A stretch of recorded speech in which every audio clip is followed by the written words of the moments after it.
안녕하세요. 이천물류창고 공사장 대형 화재 참사, 오늘은 세 번째 교육 강좌를 실시하도록 하겠습니다. 벽돌 쌓인 방화문에 지하 2층 4명 탈출 못해 사망하였고 38명 숨진 이천 화재도 인재로 판명되었습니다. 경찰은 9명 구속영장을 신청하였습니다. 오늘의 키포인트는 2020년 4월 29일 이번 이천 물류창고 공사장 대형 화재 참사는 38명이 사망되었으며 10여 명 중상자가 발생되고 후진국형 사고가 계속 반복되는 이유와 원인, 대책에 대해서 알아보고자 언론, 방송 등에 보도된 내용과 인터넷에 올라온 전문가의 식견, 전문업체가 작성한 글을 분석해서 핵심 포인트를 전달하고 아주 간단한 저희 해설을 더할 생각입니다. 또한 불연제, 준불연제, 난연제의 종류와 특성에 대해서 알아보고 화재 방지 대책을 위해 발주 및 설계, 감리, 시공 단계에서 원인과 대책을 마련하여 다시는 후진국형 공장 신축 시 반복되는 판박이형 화재 사고가 발생되지 않도록 하기 위해 조금이라도 도움이 되기 위함입니다. 오늘의 내용은 매일경제와 KBS에 보도된 내용을 간략하게 요약해서 말씀드리도록 하겠습니다. 벽돌 쌓인 방화문에 지하 2층 4명이 탈출 못했고 38명이 숨진 이천 화재도 인재로 판명됐습니다. 경찰은 9명 구속영장을 신청할 예정입니다.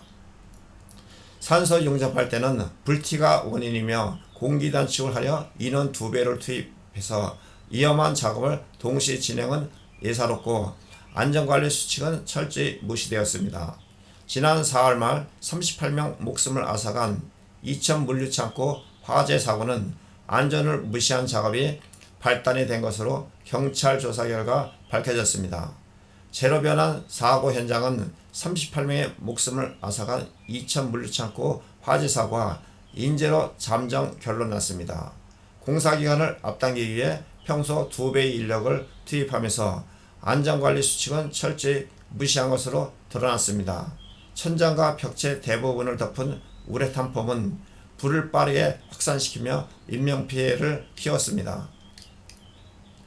한 익스프레스 물류센터 화재 사건 수사본부는 15일 이천경찰서에서 중간 수사 결과를 발표해 창고 공사 공정 전반에서 안전관리 수칙이 준수되지 않아 큰 인명피해가 발생됐다고 하였습니다.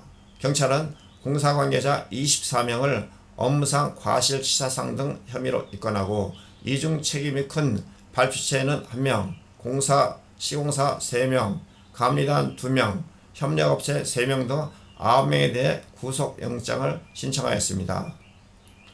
화재는 물류창고 지하 2층에 설치된 실내기 7대죠. 세 번째, 실내기 주변에서 발화한 것으로 추정했습니다. 3번 실내기 아래에 종으로 세워진 고소작업대 위에서 산소 용접을 할 때 사용하는 용접 토치와 용접 자재가 발견됐으며 횡으로 세워진 다른 고소작업대에서 사용된 용접봉들이 발견되었습니다. 불에 탄 용접 토치와 연결된 산소 용기는 LP가스 용기 밸브가 모두 열린 상태였으며 경찰은 화재 당일 6시께 A씨가 지하 2층에서 용접 작업을 하던 중 틴 불티가 가연성 소재인 건물 천장 벽면 우레탄 폼에 옮겨붙고 무염 연소 형태로 천장과 벽체의 우레탄 폼을 타고 확산되었다고 하였습니다. 특히 산소 공급이 원활한 각 구역의 출입구 부근에서 빛과 열을 내며 타는 유연 연소로 변한 뒤 천장과 벽체에 도포된 우레탄 폼을 타고 급속도로 확산되었다고 하였습니다. 이 과정에서 각종 불법과 안전 불감증이 드러났으며 경찰에 따르면 시공사 측은 공사 기간을 단축하기 위해 평소보다 2배 많은 67명을 투입해 지하 2층부터 옥상까지 10개 공정을 동시에 진행하였습니다. 인력을 2배 투입하면서도 안전관리 수칙은 지켜지지 않았으며 같은 장소에서 화재 또는 폭발 위험이 있는 우레탄 폼 발포 작업과 용접 작업이 동시 진행됐습니다. 우레탄 폼 발포 작업과 용접 작업이 동시에 진행되었습니다.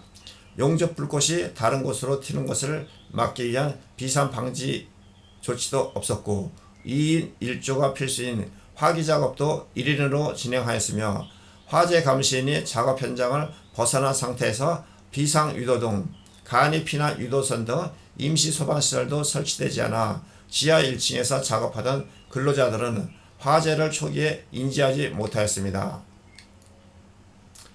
안전을 무시한 설계 변경도 확인되었고 인허가 관청에는 지하 2층에서 화재가 발생하면 기계실로 통하는 방화문을 거쳐 외부로 대피할 수 있도록 하겠다고 알렸지만 정작 이 공간에는 벽돌을 쌓아 대피로를 차단하였습니다.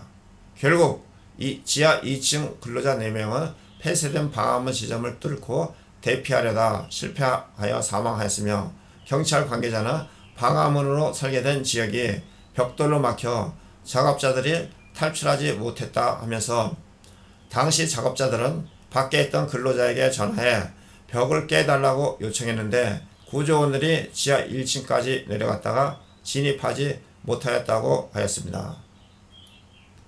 지하 1층부터 옥상까지 연결된 5개 비상계단은 설계와 다르게 외장이 패널로 마감돼 지하 2층부터 시작된 화염과 연기 확산 통로가 되었으며 경찰은 공기 단축을 누가 지시했는지 현재 수사 중이라고 답하였습니다.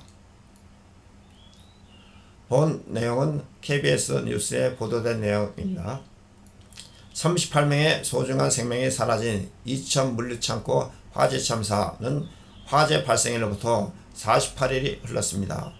경찰이 수사 결과를 발표했는데 안전규정을 무시한 용접작업에 무리한 공기단축, 무단 설계 변경 등 결국 이번 참사도 인재였던 것으로 드러났습니다.